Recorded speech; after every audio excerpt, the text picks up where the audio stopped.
हमारे इस बुद्ध शासन तथागत गौतम बुद्ध और अतीत अनागत वर्तमान सभी बुद्धों को वंदन करता हूँ। उसी प्रकार उनके स्वाख्यात धम्म जो कि मध्यम पटिपजा से युक्त है, निर्वाणगामी, और उसी प्रकार उनका संग मुझे निर्वाण पथ पर आरूढ़ है, तीनों रत्नों को वंदन करता हूँ। उसी प्रकार अपने उपाध्याय, अपने सभी आचार्य गुरुजनों को वंदन, अपने सहब्रह्मचारी कल्याण मित्र को साधुवाद और सभी उपासकों के प्रति मंगल कामनाएं।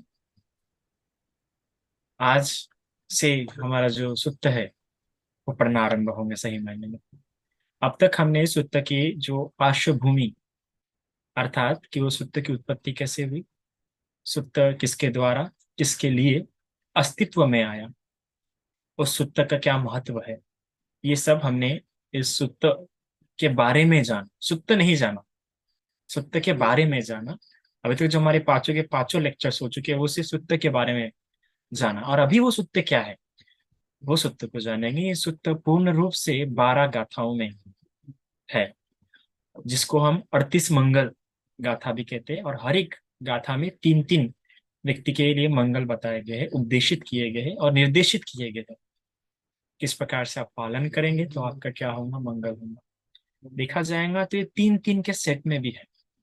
उसको आप सेट सेट के रूप में देखिए। जैसे अगर कोई महिला कैसे बैंगल्स पहनती होंगी, चूड़ियां पहनती होंगी, तो सेट में पहनती है ना, दोनों हाथों में बराबर कॉम्बिनेशन करके पहनती है ना।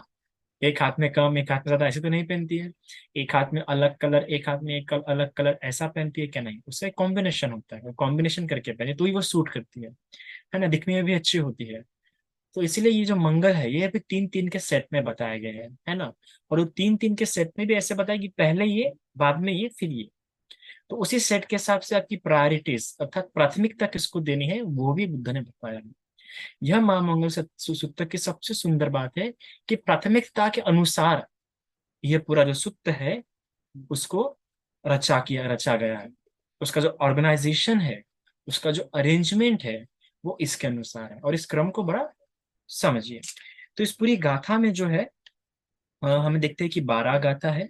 सबसे पहली गाथा किस प्रकार के कंपनी, किस प्रकार की संगति होनी चाहिए, किस प्रकार का व्यक्ति के जो व्यक्ति परख पहली गाथा है, अर्थात व्यक्ति निर्देशित पहली गाथा है।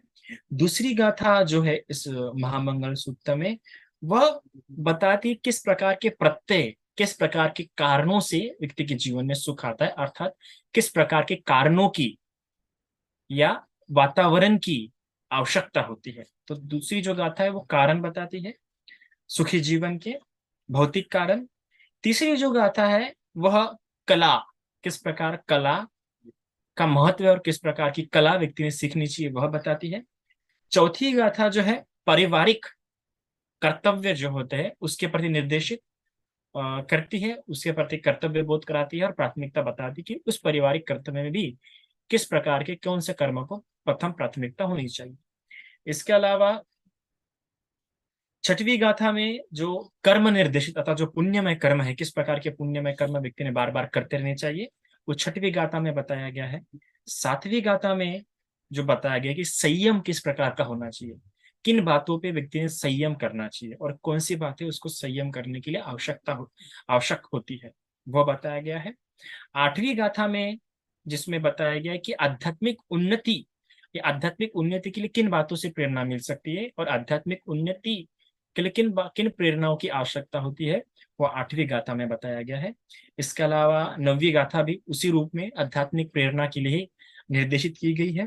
10वीं जो गाथा है, 10वीं गाथा में किस प्रकार से वो अपने आध्यात्मिक उन्नति से किस प्रकार से उसका प्रगति हो सकती है, किन कारणों से उसकी आध्यात्मिक उन्नति की प्रगति होती है, यह 10वीं गाथा में बताया गया है। 11वीं गाथा में निब्बान क्या है, अर्थात निब्बान की परिभाषा उपासकों के दृष्टिकोण से, गृहस्थों के दृष्टिकोण से की गई है निब्बान की परिभाषा।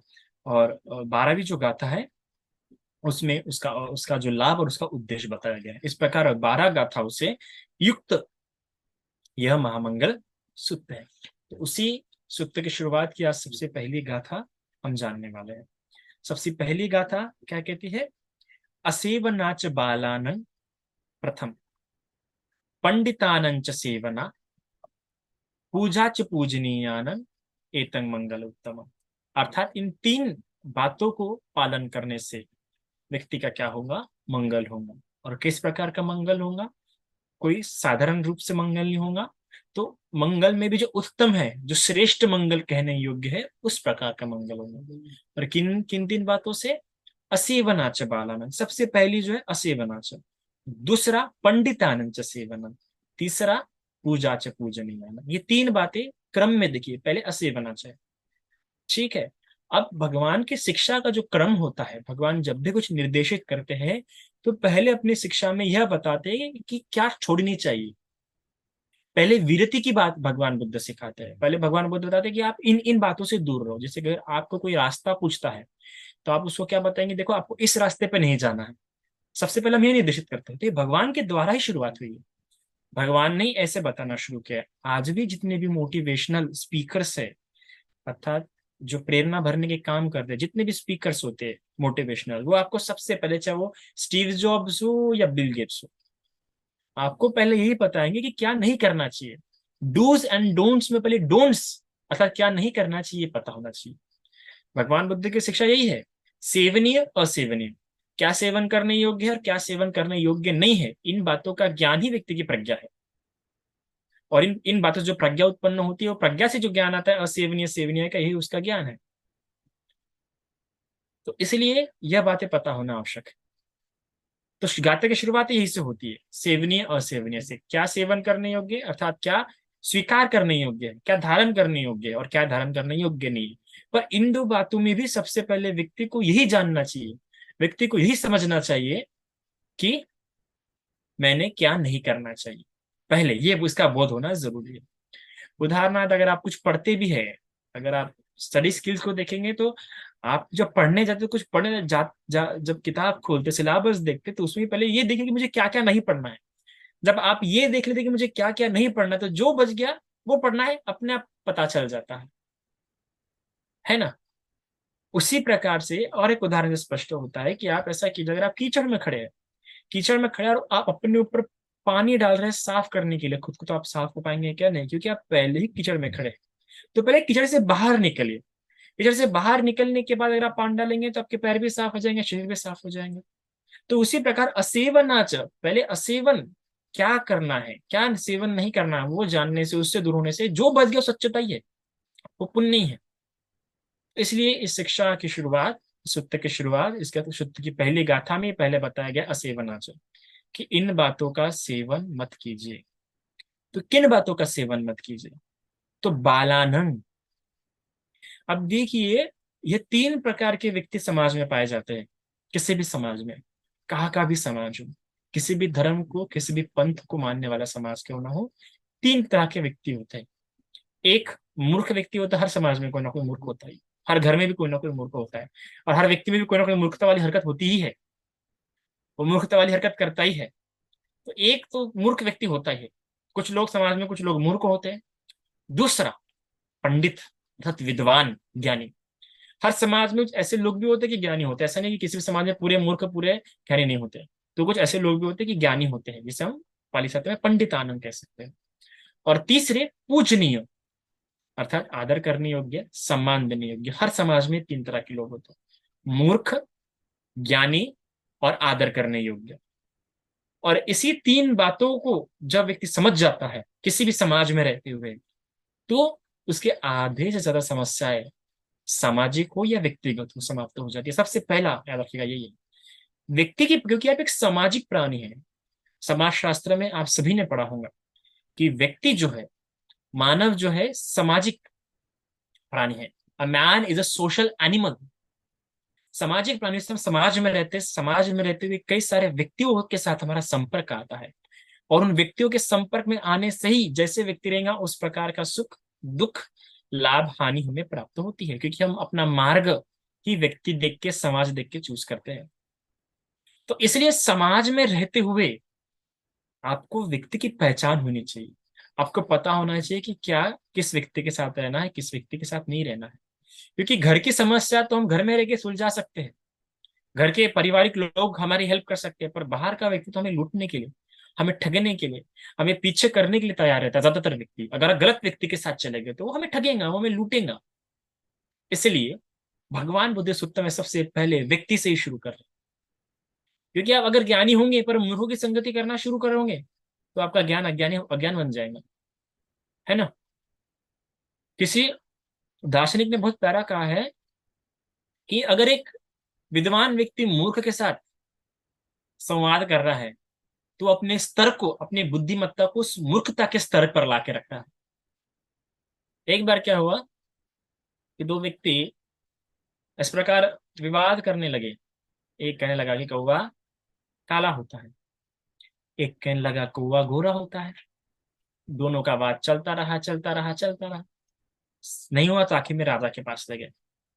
राजा के पास लेके जाने के बाद दोनों ने रखा कि देखिए मैं कह रहा हूँ कौवा काला होता है, ये कहते हैं कौवा गोरा हो रहा है।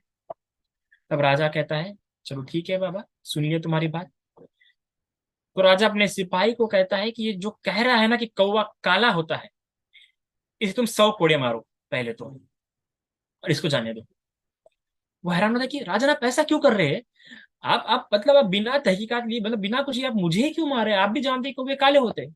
तो कहते हैं मैं जानता हूँ कौवा काला होता है, तुम भी जानते कौवा काला होता है, और तुम ये जानने पर भी, जब तुम्हें पता है कि कौवा काला होता है, तुम फिर भी इस मूर्ख के साथ संवाद कर रहे हो, बहस कर रहे हो, तुम्हारी मूर्खता है। इसलिए तुम्हें इसलिए दंड दे रहा हूं। तो व्यक्ति, अगर हमें व्यक्ति की पहचान नहीं होगी, किस व्यक्ति के साथ रहना है किस व्यक्ति के साथ नहीं रहना, यह बात पता नहीं होगी, तुम्हारी बुद्धिमत्ता भी घास चरने चले जाएंगी, और हमारे ही क्या हो जाएंगे, हमारे पे आपत्ति विपत्ति आएंगी। तो इसलिए भगवान बुद्ध सबसे पहले बताते हैं कि असेव नाच बालान। बालानन, आप देखिए मूर्खों के लिए पाली साहित्य में क्या शब्द इस्तेमाल होता है, बालानन। आप ज्यादातर देखिए, ऐसा नहीं कि मूर्ख शब्द नहीं है पाली साहित्य में, मूर्ख शब्द है, मोग पुरुष भगवान ने कहा है कई लोगों को। और यहाँ पे विशेष रूप से कौन सा शब्द इस्तेमाल किया गया है, बालानन। और इसका हिंदी अनुवाद क्या किया गया है, मूर्ख। पर बालानन की परिभाषा बड़ी सुंदर है। जातक कट्ठकथा में बालानन की बड़ी प्यारी परिभाषा बताई गई। बालानंग उसको कहते हैं, अर्थात जिस प्रकार हम बच्चे को देते हैं, बच्चा कैसे खेलते था जमीन पे, बच्चा जहां खेलते रहता है वहां पे टॉयलेट लगवी कर देता है, और उसी लगवी में खेलता भी है, उस टॉयलेट में ही खेलता है। क्यों? क्योंकि उस बच्चे को पता है नहीं कि वो गंदगी में खेल रहा है, उसी ने वो गंदगी की और उसी गंदगी में वो खेल रहा है, उसी गंदगी में आनंद मारा बना रहा है, इसलिए उसे बालानंग कहते हैं। तो उसी प्रकार हम अगर किसी बड़े को अगर बालानंग बोला गया है, मतलब इतना अज्ञान है कि इसने गंदगी की और उसी गंदगी में खेल रहा है, और फिर भी किसी और को दोष दे रहा है और उसी गंदगी में आनंद मना रहा है, तो ऐसे व्यक्ति को मूर्ख कहा जाता है। ऐसे व्यक्ति को बालानंग कहा जाता है। वो बाल व्यक्ति है, उसको नहीं समझता कि क्या अच्छा है क्या बुरा है, क्या ज्ञान है, क्या सेवनीय है क्या असेवनीय है, वो खुद की हानि कर रहा है ना। तो ऐसे व्यक्ति को बाल, तो इस प्रकार इतनी सुंदर परिभाषा बालानंद की बताई गई है, तो इसलिए बालानंद का अनुवाद मूर्ख बताया गया है। तो असीवनाच बालानंग। अब बालानंग के भी कई अर्थ बताए गए हैं। सबसे पहला जो अर्थ बताया गया है बालानंग का, कि जिस प्रकार मैंने परिभाषा बताया जातक कट्ठकथा के हिसाब से वो एक परिभाषा, इसके अलावा जो 10 प्रकार के अकुशल कर्म करते हैं वो भी क्या है, बालानंग। उस वो भी मूर्ख व्यक्ति, ऐसे मूर्ख व्यक्ति से भी दूर रहो। 10 प्रकार के अकुशल कर्म कौन से, हिंसा। भले 10 में से कोई एक अकुशल कर्म भी क्यों ना करता हूँ, फिर भी वो मूर्ख है। क्यों मूर्ख है, क्यों बालानंग है? क्योंकि वो समझ नहीं रहा इससे उसे की हानि होगी। आज ये इसे सुख लग रहा होगा, पर कल जाके इसे क्या मिलेगा, दुख मिलेगा। इस प्रकार से कथा में हम देखते भी है कि एक महिला ने, उसके घर में कोई अतिथि आया था तो उसे नॉनवेज खिलाना था। नॉनवेज खिलाने के लिए उसने अपने ही घर की क्या काटी, बकरी काट डाली। पर उस कर्म से, उसने तो किसी और को खिलाने के लिए काटी, पर उसने काटी ना तो उसको कम से कम 500 जन्म तक वो खुद बकरी करके उत्पन्न हुई, और 500 जन्म तक उसे गर्दन कटी। तो बोली एक ही उन 10 अकुशल कर्मों में से एक ही अकुशल कर्म क्यों नहीं कर रहा हूं, पर फिर भी क्या होगी, उसकी हानि होगी, उसको इतना दुख भोगना पड़ेगा, दुर्गति में जाएगा, इसलिए वो मूर्ख है। तो अहिंसा करना, चोरी करना, व्यभिचार करना, झूठ बोलना, मादक पदार्थों का सेवन करना, चुगली करना, चहाड़ी करना, व्यर्थ की बकवास करना, फालतू की बातें करना, लोभ को मन में उत्पन्न होने देना, द्वेष को मन में उत्पन्न होने देना, और मोह अर्थात अज्ञान, इन 10 प्रकार के अकुशल कर्मों को करना या इनसे वशीभूत होना, इसे कहा गया, ऐसे व्यक्ति को कहा गया मूर्ख, बालानंग व्यक्ति। इसके अलावा बालानंग व्यक्ति के 3 लक्षण भी बताए गए हैं। तो 3 लक्षण क्या है, इस प्रकार बताया गया है कि वो काया से हमेशा गलत कर्म ही करता है, वाणी से भी हमेशा गलत कर्म करता है, और मन से भी क्या है, हमेशा गलत कर्म करता है। यहाँ तक कि अगर उसके कर्मों को आपको देखना होगा और अच्छी प्रकार से जानना होगा कि किस कैसे कर्म करता है, तो आप देखिए कि काया से जब भी करेगा दुराचार करेगा, अर्थात संभोग जैसी क्रिया में अपने आप को व्यस्त रखेगा, किसी को मारने, किसी को परेशान करने में, चोरी करने में, या अपने हाथ पैरों का हमेशा गलत कामों में इस्तेमाल करेगा। ऐसे उसका क्या होते कर्म होते काया से।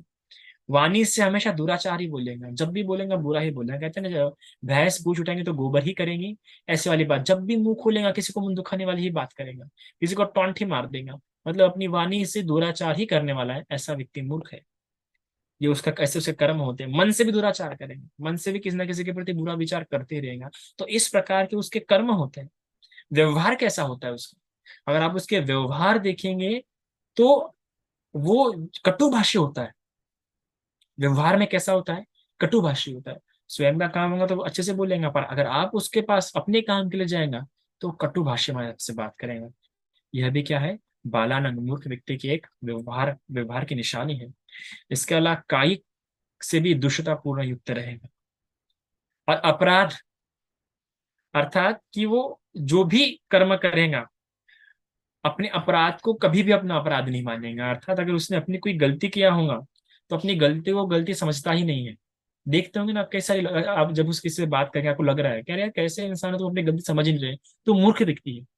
तो ऐसे मूर्ख व्यक्ति से बात ही मत कीजिए, दूर हो जाइए, उसको समझाने का प्रयास ही मत कीजिए। इसके अलावा अपराध समझकर उसका प्रतिकार नहीं करता।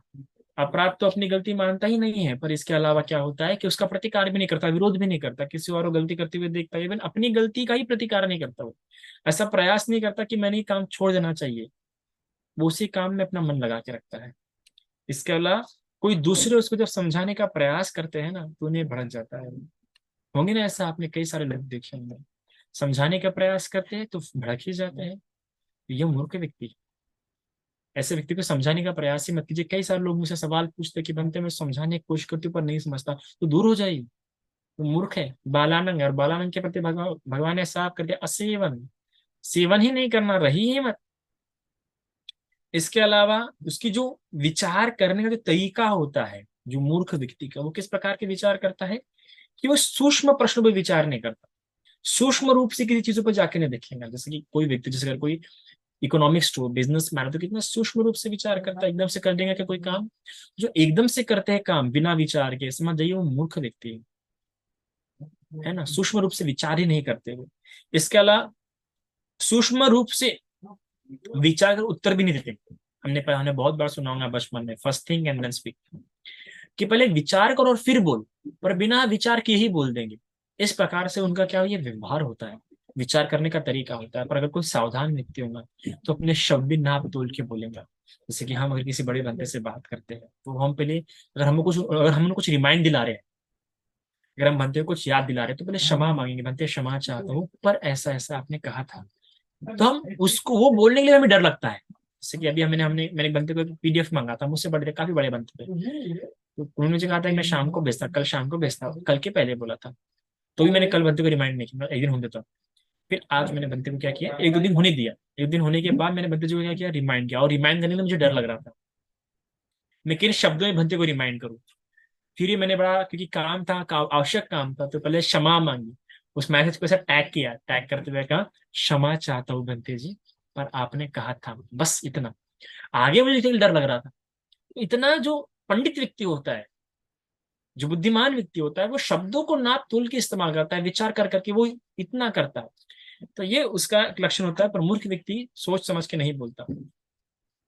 और जब वो दूसरे के समीचीन उत्तर को भी क्या स्वीकार नहीं कर पाता, वो अगर किसी के सोच समझ के तर्कपूर्ण अगर जवाब होगा तो भी उसको स्वीकार नहीं कर पाता। आप देखिए कितने सारे डिबेट्स, आप पॉलिटिकल डिबेट्स आप वगैरह देखते होंगे, डिबेट होते होंगे, तो आपको कई बार लगता होगा कि सामने वाले व्यक्ति ने बात सही बोली है, पर हम जो उसके विरोध में बैठा है, अगर वो स्वीकार नहीं कर रहा है उसकी युक्ति को, जो सत्य है, युक्त है, तार्किक है, तो वो मूर्ख ही है, क्योंकि उसमें क्षमता ही नहीं है इस प्रकार से। तो उसको ही भगवान बुद्ध ने मूर्ख कहा। तो जो विचार करने की क्षमता के हिसाब से भी इस प्रकार के कुछ मूर्ख लोग होते हैं।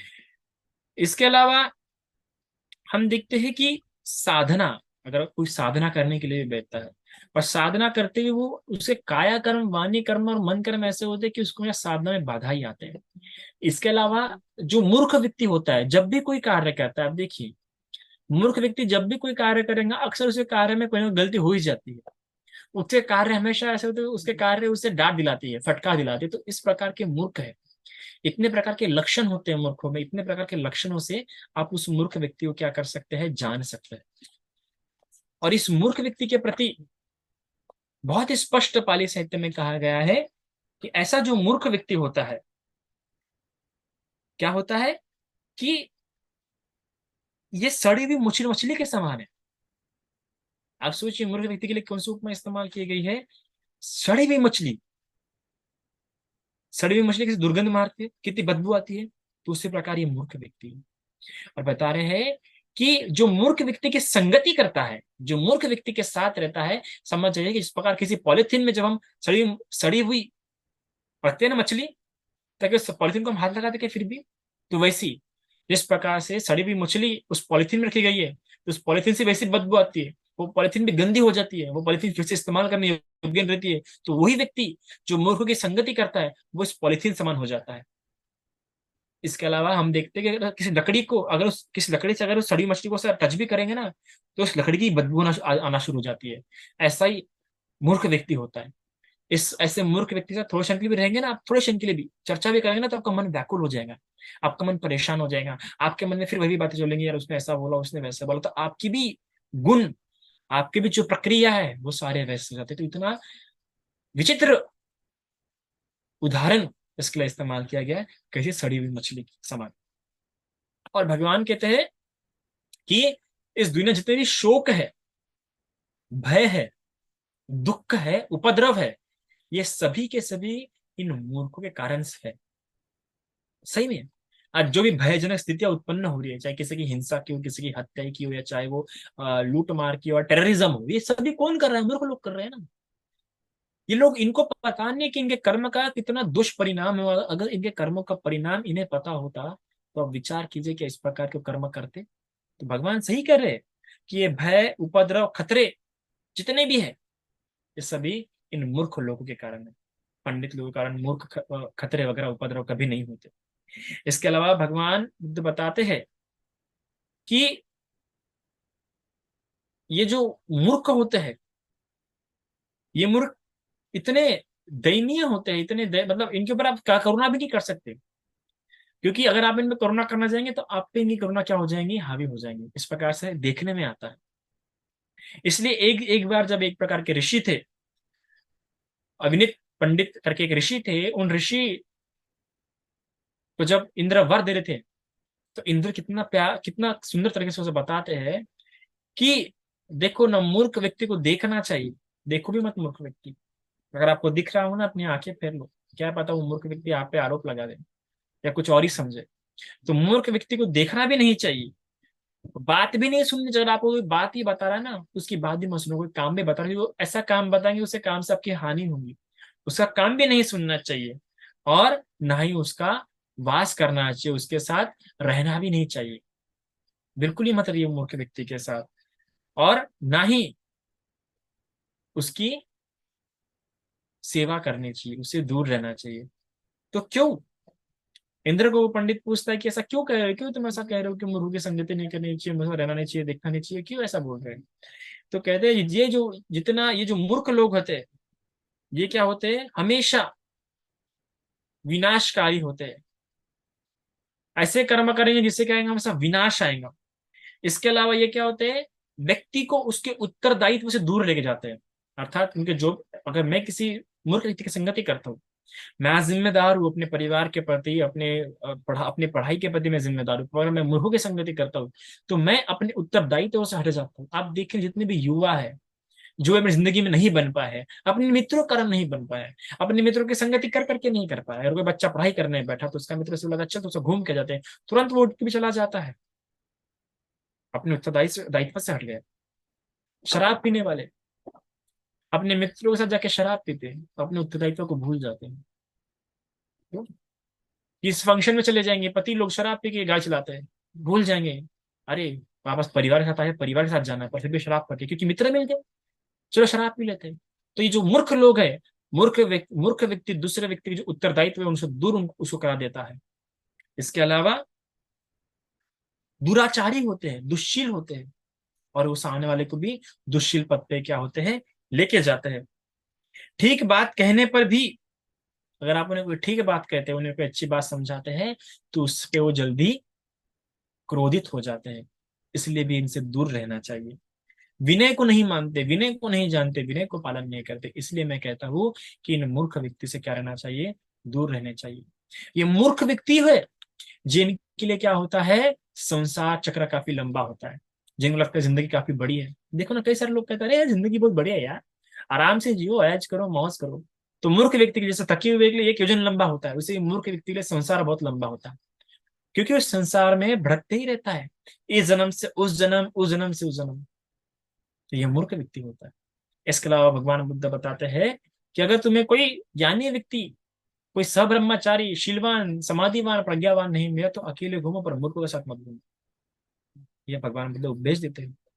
इसके अलावा ये मूर्ख व्यक्ति है जो मेरा पुत्र, मेरा मेरा मेरी पत्नी, इस पर जो सोचता है, और अपने पुत्र के पीछे, अपने पत्नी के पीछे, अपने परिवार के पीछे मेरा मेरा कर जिंदगी बर्बाद कर देता है, उनके लिए झगड़े करता है, उनके लिए गलत काम करता है, उनके लिए कितने से कितने कैसे ना कैसे काम करेगा, फिर आखिरी में क्या मिलता है, आखिरी में उससे आसक्ति के चलते नरक या अधोगति चला जाता है। तो ये मूर्ख व्यक्ति है, तो इस प्रकार सोच सकता है कि मेरा बेटा, मेरी पत्नी, मेरा घर।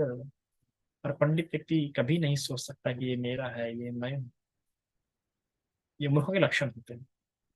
इसके अलावा अगर आप देखेंगे तो मूर्ख व्यक्ति जो होता है हमेशा अपने आप को होशियारी मानता है। ये मूर्ख व्यक्ति की सबसे बड़ी ये होती है।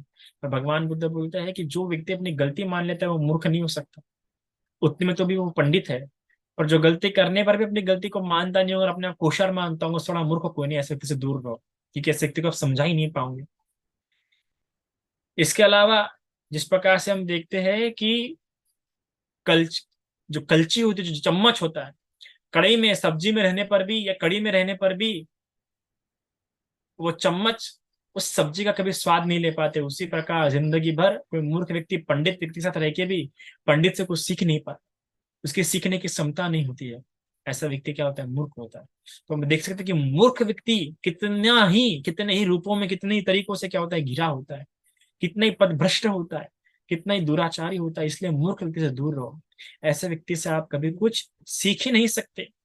इसके अलावा भगवान बुद्ध ने बताया है, इसके अलावा हम देखते हैं कि अट्ठ कथाओं में कि जो 6 आचार्य थे भगवान बुद्ध को छोड़ के, जैसे पूर्ण काश्यप, जिनकी शिक्षा अक्रियवादी थी, जो सिखाते थे कि ना कर्म होता है ना कर्म का फल होता है, आप कुछ भी कर लो, आप क्या हो जाओगे, मरने के बाद नष्ट हो जाओगे, कर्म वगैरह कुछ नहीं होता है, अक्रिया, कर्मों पे विश्वास ही नहीं करता, ना पाप होता ना पुण्य होता है, मरने के बाद सब क्या होता है, नष्ट हो जाता है।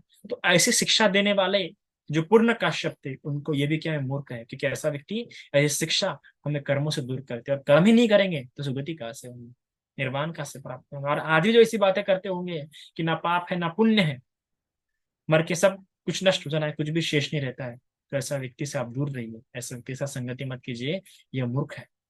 इसके बारे में असीम वनाच भगवान ने निर्देशित किया है। इसके अलावा और एक आचार्य था मखिली गोसाल। मखिली गोसाल जो कि नियतिवादी थे, उनका ऐसा मानना था कि जो होना है वो होके ही रहेगा, अब जो टाल नहीं सकते, नियतिवादी है। भगवान बुद्ध कहते हैं कि ऐसे व्यक्ति से भी दूर रहिए। क्यों?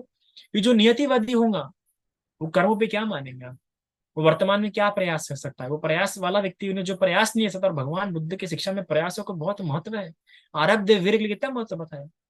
भगवान बुद्ध बता दिए कोई व्यक्ति चाहे तो इसी 7 साल नहीं तो कम से कम 7 दिनों के अंदर निर्वाण प्राप्त कर सकता है। तो भगवान बुद्ध प्रयास में विश्वास करता है। ये आपके नियत में लिख के नहीं है कि आप अरहंत होंगे, आपको अरहंत बनने के लिए प्रयास करना होगा। तो इसलिए नियतिवादी है तो ऐसा जो नियति को मानता होंगे कि पहले पहले से ही सब कुछ लिख के आया है, ऐसे व्यक्ति से भी दूर रहेगी। इसके अलावा तीसरे आचार्य है अजित केस कंबल, जिनका उच्छेदवाद यह भी मशहूर था। इनका मानना था न स्वर्ग है न नरक है, दुख तो आपको भोगना ही पड़ेगा, कितना भी प्रयास कर लीजिए आप दुख से होके गुजरेंगे ही गुजरेंगे, दुख कभी हट नहीं सकता। दुख के सत्य को तो मानते हैं, पर दुख के कारण को ठीक प्रकार से पहचान नहीं पाते। पहले सत्य में बुद्ध से मेन होता है, पर देखिए दूसरा सत्य खोजना इतनी मामूली बात नहीं है, वो सिर्फ बुद्ध ही कर सकते हैं। तो इनका मानना है कि 84,000 योनियों से व्यक्ति गुजरता ही गुजरता है और उसको दुख भोगना ही पड़ता है, वो उससे बच नहीं सकता है, ना स्वर्ग ना नरक है। इस प्रकार की अजित केस कंबली क्या थे, शिक्षा थी, और भगवान ने इसे भी क्या कहा, मूर्ख कहा। इसलिए इसको भी सेवन बिल्कुल भी नहीं करना चाहिए। इसके अलावा चौथा आचार्य जो कि पकुत कच्चैन थे, इनकी शिक्षा अन्योन्यवाद इस नाम से जानी जाती है। इनका वाद ऐसा था कि जो शरीर है वो सात चीजों से मिलकर बना है: जल, अग्नि, वायु, पृथ्वी, सुख, दुख और आत्मा। इस प्रकार के 7 तत्वों से मिलकर शरीर बना है, और आप कितना भी कुछ कर लो, ये सब व्यक्ति को सुख दुख भोगना ही पड़ता है। और जब आप किसी व्यक्ति को मार रहे होते तो व्यक्ति मरता नहीं, दरअसल इन 7 धातुओं के अंदर ही प्रवेश करता है। तो इस प्रकार से वो किसी पृथक अस्तित्व को मानते नहीं थे, और इस प्रकार की शिक्षा भी क्या है, मूर्खों की शिक्षा है। इसके अलावा पांचवे जो थे संजय वेल्टीपुत्र, जो कि पहले सारीपुत्र और मुगलैन के आचार्य रह चुके। संजय वेल्टीपुत्र की शिक्षा ऐसी थी कि देखो, मुझे अगर लगता है स्वर्ग होगा तो मैं कहूंगा हाँ है, मुझे अगर लगता है स्वर्ग नहीं होगा तो मैं कहूंगा नहीं है, मुझे जैसा लगता है, मैं जैसा अनुभव करता हूँ वैसा जवाब दूंगा। तो इस बात से समझते हैं कि देखो, सब कुछ अनुभव पर निर्भर नहीं रहता है, क्योंकि अनुभव तो हमें समय के हिसाब से कैसे कैसे आ सकते हैं, अनुभव हम अपने समझ के हिसाब से आकलित करते हैं। और कभी कभी अनुभव में देर से भी आते हैं, तब तक मानेंगे नहीं, और तब तक ना मान के अपनी हानि करेंगे। तो इस प्रकार के व्यक्ति जो सिर्फ अनुभव की बात करते हैं कि नहीं भाई, मैं तो अनुभव के स्तर पे ही बात करता हूँ, मैं, मेरा ऐसा मानना है कि पहले अनुभव करना चाहिए, और पढ़ने पे ज्यादा विश्वास नहीं करते, सुनने पे विश्वास नहीं करते, तो ऐसे व्यक्ति मूर्ख है। और ऐसे व्यक्ति से भी क्या रहिए आप, दूर रहिए, ऐसे व्यक्ति की संगति मत कीजिए। और इसके अलावा छठवें आचार्य थे चतुर्यान संवर, अर्थात जो कि 4 प्रकार के संवरों को, 4 प्रकार के बातों को मानते थे, जो कि जैनों के पार्श्वनाथ, उनके द्वारा ये धर्म प्रवर्तित था। और इसको भी भगवान बुद्ध ने सेवनीय नहीं कहा, क्योंकि वो अत्यकिल मतानुयोग, अर्थात एक टोक पे लेके जाने वाला, उसमें बहुत ज्यादा का तप है। तो इन 6 आचार्यों के इन 6 मतों को, और आज भी इन 6 मतों को हम कई सारे लोगों के मन में देखते हैं। आज भी ऐसे मतों के कई सारे लोग हैं, और ऐसे लोगों से आप दूर रहिए, वरना आप भी क्या हो जाएंगे, आप भी उस प्रकार से मूर्खों के शरीर श्रेणी में आ जाएंगे। तो इसे कहा गया है असीवनाच बाला। एक कथा से समझिए, बनते महाकाश्यप, हम आप सभी जानते हैं कि बनते महाकाश्यप जो थे, बहुत ही उनका प्रताप था संघ में। बनते महाकाश्यप बोले जो प्रथम संगति के क्या थे, अध्यक्ष बन चुके, और बहुत ही स्ट्रिक्ट थे बनते महाकाश्यप। बनते महाकाश्यप के कुछ उनके 2 शिष्य थे, 2 शामनेर थे। 2 शामनेर के साथ वो बनते महाकाश्यप रहते थे। अब जब बनते महाकाश्यप उनके साथ रहते थे, तो उसमें से एक जो शामनेर था वो बहुत शीलवान था। जो शामनेर था उसमें से काफी क्या था, शीलवान था। और एक शामनेर शीलवान नहीं था। एक शामनेर काफी आदरणीय था, आदरणीय और आज्ञाकारी था। दूसरा शामनेर आज्ञाकारी नहीं था। तो दूसरा शामनेर जो आज्ञाकारी नहीं था, तो आप समझ सकते हो मूर्ख ही है। तो क्या करता था, जब भी कुछ इसने कुछ काम किया, आज्ञाकारी सामने कुछ काम किया, तो खुद तुरंत दौड़ दौड़ से बंटी काशिप के पास जाऊंगा, कहेगा कि बंटी, देखिए मैंने आपके लिए बाल्टी बाहर ला के रख दी है, आपके लिए दांत घसने का दातुन भी रख दिया है, आप ठीक समझिए, चलिए मुंह धो लीजिए। मतलब काम करेगा वो, ऊपर जाके बताएगा कि ये मैंने ही किया, और उसे काम हमेशा बिगड़ेगा। उसके पीछे चुगली क्या करेगा, बंदे महाकाश्यप के पास करेगा। बंदे महाकाश्यप देखते थे, और कई बार समझ गए वो भी अरंते थे, समझ गए वो कि ये ठीक नहीं करा। तो एक बार उसने भंते महाकाश्यप जी ने बोल दिया कि इस प्रकार तुम्हें नहीं करना चाहिए। और जब इस प्रकार समझाए तो रूठ गया, उसके मन को बात चुभ गई, और वो क्या कर दिया, फिर अगले दिन से भंते महाकाश्यप पिंड पात पे जाना ही मना बंद कर दिया। मूर्ख लोग ऐसे ही होते हैं, क्योंकि मूर्ख लोगों का गुण होता है। मूर्ख लोगों में 3 बातें होती है: दुश्शीलपना, ईर्ष्या और मात्सर्य। ये 3 बातें होती है। इसलिए अगर आप लोगों को जो बोल दें तो तुरंत वो ईर्ष्या कर देते हैं। तो वैसा ही कुछ हुआ, और उसने फिर दूसरे दिन से जाना ही क्या कर दिया, बना बंद कर दिया भंते महाकाश्यप के साथ। और वो आज्ञाकारी शामनेर और भंते महाकाश्यप जाते थे। तो ऐसा व्यक्ति, जो मूर्ख व्यक्ति होते हैं, अपने साथ कुछ बताने की भी कोशिश करेंगे, समझाने की भी कोशिश क्यों नहीं करेंगे, कहते हैं कि उसे गुरुजन भी उसको बताने की कोशिश क्यों नहीं करेंगे, वो नहीं समझेगा, वो नहीं मानेगा, वो अलग तरीके से समझेगा, बोलेगा नहीं नहीं, वो आप उसी की साइड लेते हो, उसका सब कुछ। इस प्रकार से वो सोचता है। विचार करने की जो प्रक्रिया है, उस प्रकार मूर्ख का गुण है, वो विचार भी गलत तरीके से ही करेगा। और ऐसा किया, और फिर विहार में रह रह के भी उसकी ईर्षा शांत हो नहीं रही थी। तो उसकी ईर्षा के चलते क्या किया उसने, विहार का कैसे सामान फोड़ के रख दिया, कई जगह पे आग लगा दी। और ये बात जब बुद्ध तक गई, तब बुद्ध ने कहा, अरे, ऐसे व्यक्ति के साथ रह के रहने से अच्छा बनते महाकाश्यप ने अकेले ही रहना चाहिए। तो देखो, अगर मूर्ख व्यक्ति के साथ अगर पंडित व्यक्ति रहे, तो आखिर में हानि किसको होती है, पंडित व्यक्ति को ही होती है। पंडित व्यक्ति को नुकसान देखना पड़ता है, इसलिए मूर्ख व्यक्ति के साथ बिल्कुल नहीं मत रहिए। जैसे कि देखिए, अरहंत होने पर ही बनते महाकाश्यप को क्या मिला, उससे परेशानी गई, तो इसलिए भगवान ने कहा असीवनाच बालाना, जो मूर्ख व्यक्ति की संगति मत करो। फिर भगवान बताते हैं कि पंडितानंच सेवना, कि अर्थात पंडित व्यक्ति की संगति करो। पंडित अर्थात पंडित के लिए कई सारे समानार्थी वाक्य पाली साहित्य में इस्तेमाल किए गए हैं। पंडित और अरहंत को भी पंडित माना जाता है ना। ज्ञानी इंसान के ज्ञानी, ज्ञानी का भी पर्यायवाची शब्द है पंडित। ब्राह्मण बुद्धिज्म में कोई गोत्रवाचक, कोई जातिवाचक ना होते हुए एक गुणवाचक शब्द है, जो कि पंडित के समानार्थी शब्द में इस्तेमाल किया जाता है। पंडित का सरल से जो परिभाषा, जो पाप और पुण्य को समझता है, बखूबी जानता है, उसे पंडित कहा जाता है। जो क्या योग्य है क्या अयोग्य, इन बातों को जानता है, उसे पंडित माना जाता है ना। जिसमें बुद्धि कुशलता होती है, उसे पंडित माना जाता है। जिसमें उपाय कुशलता होती है, उसे पंडित माना जाता है, उसको ज्ञानी कहा जाता है। पंडित व्यक्ति हमेशा कुशल कर्म ही करता है। जिस प्रकार जो 10 कुशल कर्म बताए गए हैं, अहिंसा, जो 5 शील है, इसके अलावा मैत्री, पुण्यवानी, अलोभ, अद्वेष, मोह, जो 10 कुशल कर्म है, इस प्रकार कुशल कर्म ही करता है। इसके अलावा बुद्ध को, है ना, आर्य श्रावक को, आर्य संघ को, पच्चीक बुद्ध को, ये सभी पंडित माने जाते हैं। मोगल्यान, सारिपुत्र, ये सभी क्या है, पंडित है। इसके अलावा हम जातक कथाओं में भी देखते हैं, महागोविंद जातक, विधुर, सारभग, महासोद, सुत्तसोम, नीमी राजा, ये सारे जातक कथाओं से पता चलता है कि इन पंडित लोगों का व्यवहार कैसा था। और इन सभी लोगों ने अपनी उपाय कौशल्यता से, है ना, क्या किया, अपने आप को एक उच्च स्थान समाज में प्राप्त करा के दिया और अपने पारमिता पूर्ण की। इससे बोधसत्व पंडित रूपी होते हैं। उनका जो ज्ञान होता है, वो हमेशा अपने ज्ञान युक्त से कुशल कर्म ही करते हैं। इसके अलावा पंडितों की सेवा, संगति हमेशा व्यक्ति ने करना चाहिए। उनका संगति से क्या है, पंडित आनंद सेवना। पंडित सेवना से मतलब क्या है कि उनके साथ चर्चा करते रहिए, समय समय पे उनसे मिलते रहिए, समय समय पे उनसे बात करते रहिए, उनकी सेवा करते रहिए। इसे कहा गया है सेवनाच, सेवनाना। ठीक है। इसके अलावा बताया जाता है किस प्रकार जो सुगंधित द्रव्य होता है, पंडित व्यक्ति सुगंधित द्रव्य समान होता है। और जिस कपड़े में गूंद के सुगंधित द्रव्य रखा जाता है, तो उस कपड़े में भी उस सुगंधित द्रव्य की क्या आ जाती है, सुगंध आ जाती है। तो वो व्यक्ति जो पंडित व्यक्ति की संगति करता है, उसमें भी वही सुगंध आ जाती है। और शीलों की सुगंध तो हम जानते हैं कि हवा के विपरीत दिशा में भी जाती है। तो ये भी एक सबसे अच्छा क्या होता है, लाभ होता है। बताते हैं, इंद्र कहते हैं कि बुद्धिमान को देखो, देखते रहो बुद्धिमान, क्योंकि बुद्धिमान को देखने से बहुत कुछ सीखने के लिए मिलता है ना, कि किस प्रकार व्यवहार करता है, किस प्रकार रहता है। तो बुद्धिमान को देखते रहो, बुद्धिमान को सुनते रहो, वो जो बताता है, क्या बताता है, सुनो, उससे उपदेश ग्रहण करो। और आपको कोई काम बता रहे तो वो काम करो, आप ही कुछ ना कुछ सीखोगे। आज भी देखता हूँ कि मेरे कई सारे शिष्य है कि मेरा काम बताते बताते वो लोग कई सारी नई नई बातें सीखे, नई नई कलाएं सीखे, नई नई आर्ट आया उनमें। तो जो अगर बुद्धिमान व्यक्ति अगर आपको कोई काम देता है, अपना सौभाग्य मानो, ऐसा बोल कि मुझे आता नहीं, युक्ति लगाओ, सुनो उनकी बात, आपको बहुत कुछ जानने के लिए मिलेगा, सीखने के लिए मिलेगा। इसके अलावा उनका सहवास कर उनके साथ रहो, अगर उनके साथ रहने का अवसर मिल रहा है आपको, तो रहो उनके साथ जाके, सारे काम छोड़ के उनके साथ रहो, सीखने के लिए मिलेगा।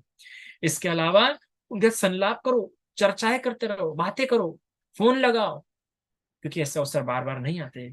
इसके अलावा उनमें रुचि लो, उनमें रुचि उत्पन्न करो, ऐसा रहो जिस प्रकार से, कैसा, किसी किसी पुरुष को स्त्री में कैसी रुचि आती है, किसी स्त्री को किसी पुरुष में कैसी रुचि आती है, किसी बच्चे को गेम खेलने में कैसी रुचि आती है, वैसे ही आप पंडित व्यक्तियों में रुचि लो, उनमें रहो। ऐसा निर्देश आप लोगों के लिए पाली साहित्य बताता है पंडितों की संगति को लेके। क्यों पंडितों की संगति करना चाहिए, इसलिए करना चाहिए क्योंकि सभी दोषों से दूर है, उनमें किसी प्रकार का कोई दोष नहीं होता है। वो व्यक्ति को उनका कर्तव्य बोध कराते हैं कि क्या करने योग्य है, कौन सा कर्म करने योग्य है, उन्हें कर्तव्य की ओर झुकाते हैं। उनको धर्म सुनने के लिए, धर्म आचरण करने के लिए, धर्म पालन करने के लिए, धर्म धारण करने के लिए क्या देते हैं, प्रेरणा देते हैं। इसलिए भी क्या करो, पंडितों की संगति करो। इसके अलावा अगर आप देखोगे तो जो पंडित व्यक्ति है, जो पंडित व्यक्ति होता है, वो कभी भी मार्ग से भटक नहीं सकता, और भटक भी गया तो उसकी संगति ऐसे होने के कारण वो फिर से क्या आ जाता है, मार्ग पे आ जाता है। पंडित व्यक्ति समय समय पर धर्म श्रवण करता है, धर्म से अपने आप को कभी दूर नहीं रख पाता है, हमेशा त्याग के लिए तत्पर रहता है, हमेशा वो त्याग करते रहता है, त्याग के लिए उसका पहला योगदान रहता है। आप जब भी उसे कुछ अवसर प्राप्त होता है, वो तुरंत वो अवसर का लाभ ले लेगा, अपना सब कुछ छोड़ छाड़ चला जाएगा। जैसे अगर कभी आपको शामिल बनने का मौका मिल रहा है, प्रावधिक जीवन जीने का मौका मिल रहा है, तो आप सोचोगे नहीं अरे ये करना है वो करना है, ये चला जाएगा, तुरंत तैयार हो जाएगा।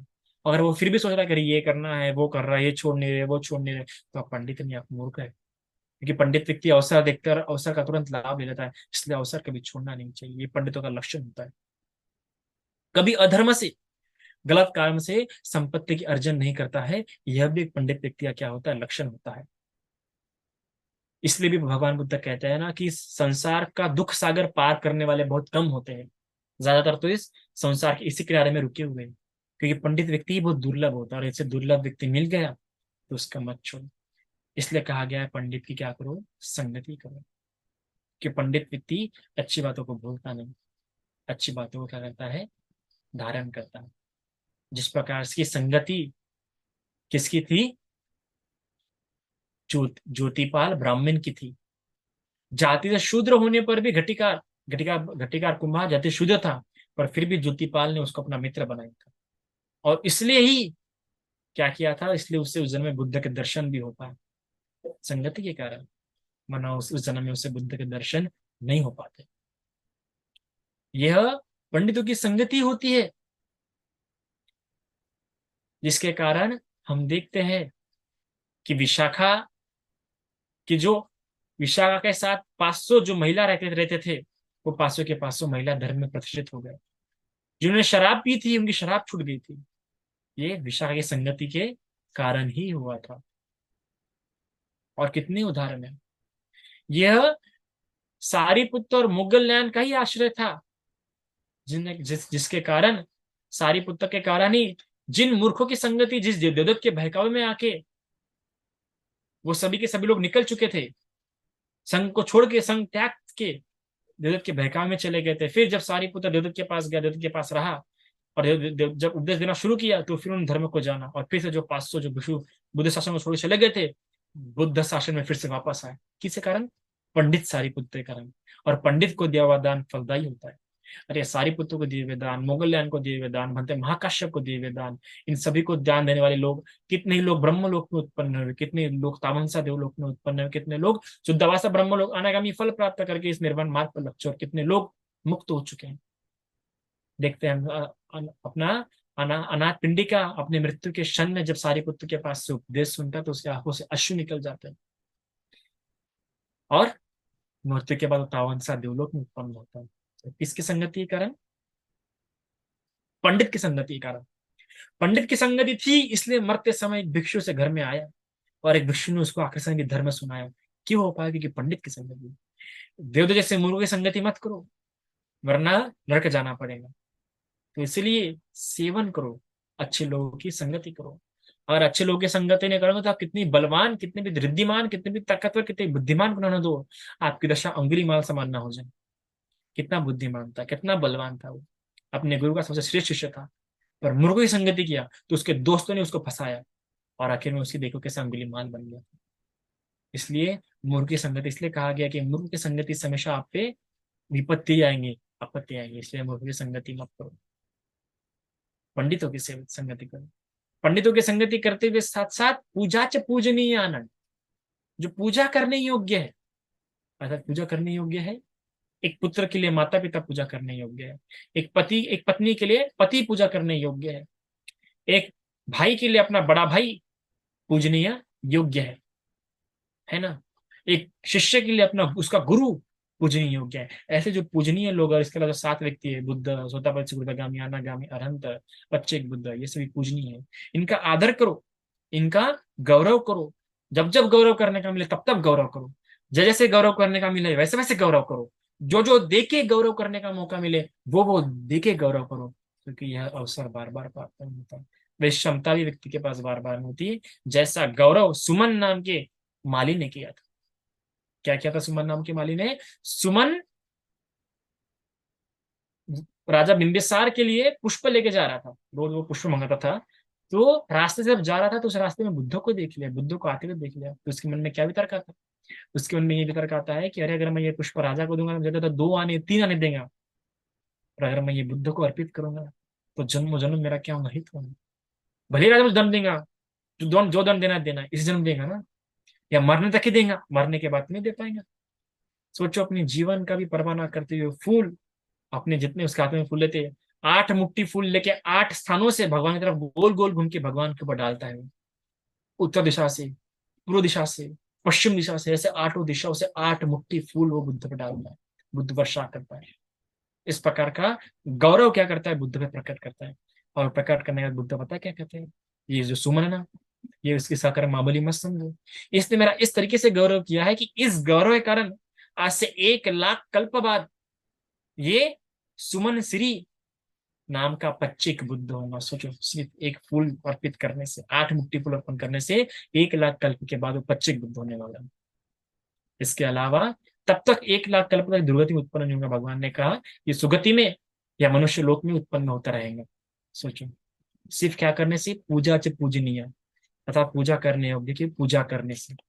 इसके अलावा इसको अगर और स्पष्ट में कहे तो क्या करें, इमा धम्मा धम पटिपत्ति या बुद्धम पूजेंगे, धम्मम पूजेंगे, संगम पूजेंगे। और शुद्ध रूप में पूजा करना है तो धम्म के पथ पे चल के बुद्ध का आदर करो, धम्म का आदर करो, गौरव का आदर करो, यही सही मायने में पूजनीय है, पूजा करने योग्य है। तो इस प्रकार से हम देखते हैं कि 3 बातें, मूर्ख, पंडित और पूजनीय, इन 3 व्यक्ति को समझो और वैसे इनके प्रति आसन रखो। मूर्ख के प्रति आसन कैसा होना चाहिए, असेवनीय, इनसे दूर रहो, इनकी संगति मत करो। ठीक है। इसके अलावा पंडित सेवनीय, उसकी संगति करो, रहो। और पूजनीय, उसका आदर करो, गौरव करो। ये 3 बातों, ये 3 निर्देश इस पहली गाथा में दिए गए, और इसको समझिए, धारण कीजिए। तो इतना आज के लिए काफी है। साधु साधु साधु।